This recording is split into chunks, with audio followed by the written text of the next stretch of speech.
kwetu sisi kwa haya ambayo yamekuja, tafsiri yake ni kwamba so far ratiba yetu ipo kama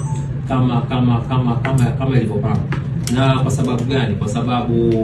Kwa sababu chombo kinachoendesha na kusimamia ligi ni chombo kingine tofauti na watu ambao leo wamekutana. Ndio maana nikasema kwamba tumepokea and then tutapeleka sasa kwenye mamlaka husika zikiwemo hizo kamati na mamlaka nyinginezo.